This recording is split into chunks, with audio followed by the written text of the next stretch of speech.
अभिभाविका मान को आंतरिक प्रणाम। शिशु को आज जो घर कम दि जाइए शिशु प्रारंभ श्रेणी सान और बड़र धारणा बुद्धिर विकास निमंते यहीपरि धारणा से दि जाए।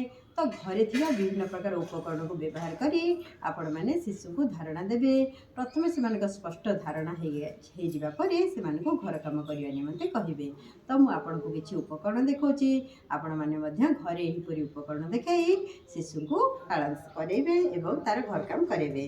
देख लो भाई भौणी मैंने ये मुझे बोतल आड़ा सान बोतल एटा बड़ बोतल सान बोतल बड़ बोतल दुईटी बोतल ये कौन अच्छी देख लो सुना भाई भौणी मैंने समस्ते सान काहाड़ी बड़ काहाड़ी सान काहाड़ी बड़ काहाड़ी सान काहाड़ी बड़ काहाड़ी ये देख लो कौन आनी सान पाउडर डबा बड़ पाउडर डबा सान पाउडर डबा बड़ पाउडर डबा।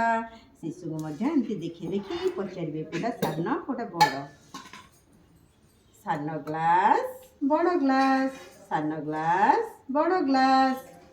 ये देख लो गोटे सान कुनी चौकीटा अच्छी सान चौकी बड़ चौकी सान चौकी बड़ चौकी दुईटी चौकी अच्छी सान प्लेट बड़ प्लेट सान प्लेट बड़ प्लेट। तो आम यहीपरि जिन देखीदे गुरुमा ए घर काम देती सान बॉल रे रंग दबा।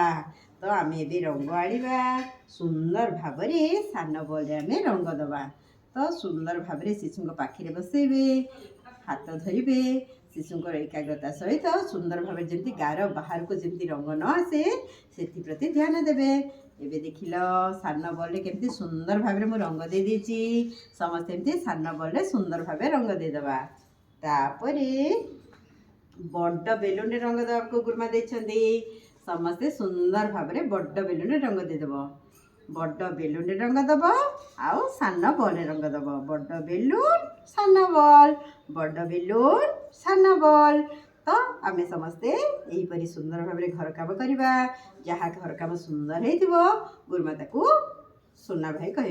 शिशु को यहीपरि विभिन्न प्रकार चित्र देखाई आपण मैंने से धारणा दे पारे जमती बड़ माछ सान माछ बड़ माछ सान माछ बड़ माठिया सान माठिया बड़ माठिया सान माठिया बड़ छता सान छता बड़ छता सान छता बड़ घर सान घर बड़ बॉल सान बॉल।